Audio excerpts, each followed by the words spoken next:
Starting in 5 seconds. I am glad to welcome you to this first All India Conference on Letters to be held under the auspices of the central government.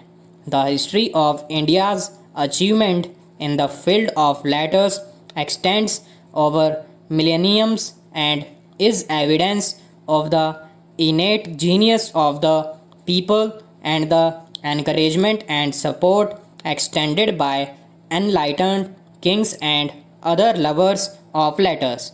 These great traditions still remain, but for reasons which are well known, the patronage which in the past was extended to literature by the state has been absent ever since India lost her independence.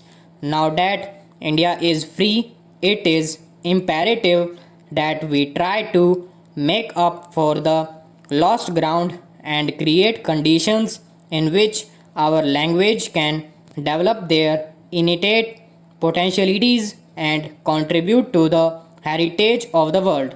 I may briefly refer to the proposal which was put forward over 5 years ago by the Asiatic Society of Bengal for the establishment of a national culture trust.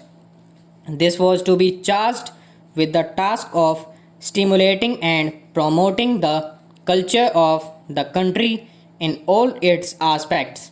The society proposed that the trust should function as an autonomous body and consist of three academics: an Academy of Letters to deal with the Indian languages, literature, philosophy, and history, an Academy of Art and Architecture, and an Academy of Dance, Drama, and Music. Was intended that these academies should aim at maintaining and improving the standards of achievement of all these fields of culture, since literature and culture can flower best in an atmosphere free from the restrictive influences of officialdom. It was proper for the Asset Society to recommend that the trust should be an independent body, predominantly non official of its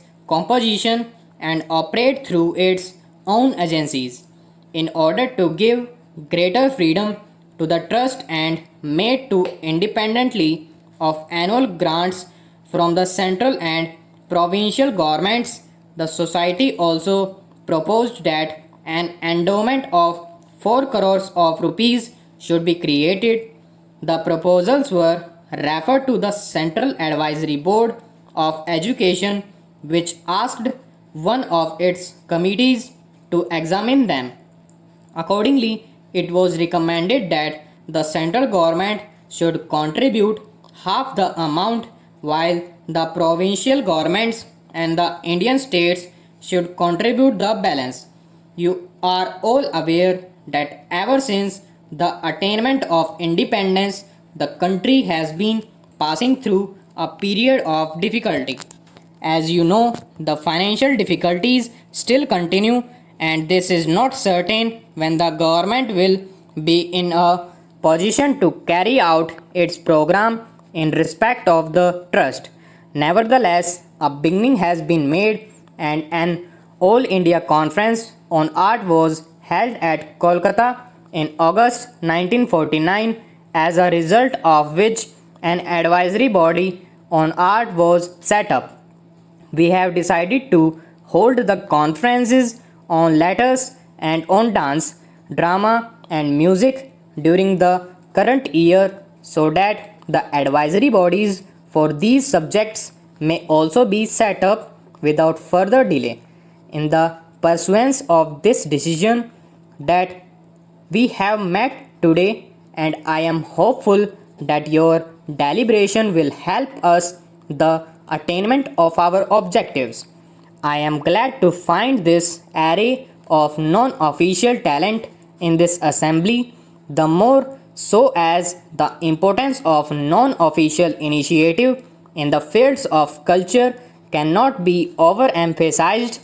If you look at the agenda, you will find that the first item for all your consideration is a proposal for the establishment of an Indian Academy of Letters which will coordinate literary activities in all the Indian languages.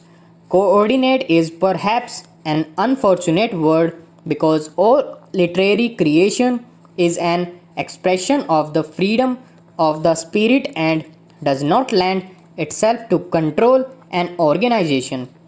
What, however, an academy can do is to consider ways and means for the preparation and maintenance of an overall survey of literacy in all the Indian languages so that through greater knowledge of one another's efforts, literary men and women in all the languages can be spurred to greater activities and help in the creation of literature which is comparable to that of the advanced languages of the world.